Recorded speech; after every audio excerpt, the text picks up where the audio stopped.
يقول أحد العلماء عندنا الدكتور جعيثم: والله إنك تسر في أول النهار ويطلع لك مشكلة في العصر، تفرح اليوم تبكي غدا. سبحان، هذه الدنيا دار متى ما أضحكت في يوم أبكت غدا قبح لها من داري.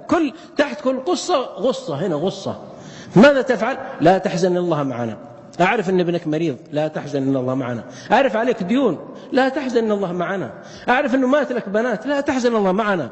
أعرف أنك شردت من بلدك ومات بعض أسرتك، خاصة في الشام، في سوريا، الله يفرج عنهم ويسترهم، في العراق، في غيرها من البلدان، الله يفرج عنهم ويسترهم، لا تحزن إن الله معنا. أعرف أن عندك مشكلة مع زوجتك، لا تحزن الله معنا. أعرف أن عندك ذنب ارتكبته، لا تحزن إن الله معنا. أنت موحد، ترى أنت مسلم. ما دام الجبهة هنا تصل هنا لا تخاف، ما دام جبهتك هذه تضرب في التراب لا تخاف. اسمع اللقطة، احفظها مني: بين مشكلتك والحل كما بين جبهتك والأرض. المشكلة بينها المسافة بين المشكلة والحل كما بين جبهتك هذه والأرض. كل الحلول للرسول صلى الله عليه وسلم أتت بالسجود: فاسجد واقترب. الناس الله في جهة العلو ما قال اعلو واقترب، قال اسجد، انخفض تقترب، انخفض ترتفع، طمن تعلو، ضع جبهتك ترتفع، فاسجد واقترب. اسمع: ولقد نعلم أنك يضيق صدرك بما يقولون. يقول علمنا أنه يضيق صدرك بما يقول الناس من الكلام، فسبح. وش العلاج؟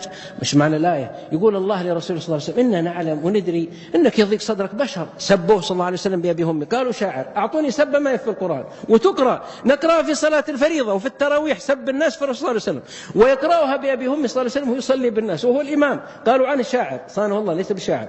قالوا كاهن، قالوا كذاب، صانه الله. قالوا ساحر، قالوا مجنون، قالوا مفتري، قالوا أساطير الأول اكتتبها. تقرأ علينا، تقرأ أنت في الصلاة ولك بكل حرف 10 حسنات زيادة.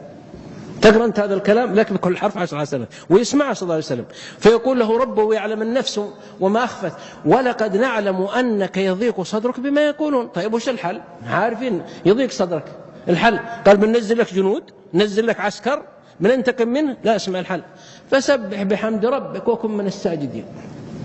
سبح بحمد ربك وكن من الساجدين، هذا هو. واعبد ربك حتى يأتيك اليقين.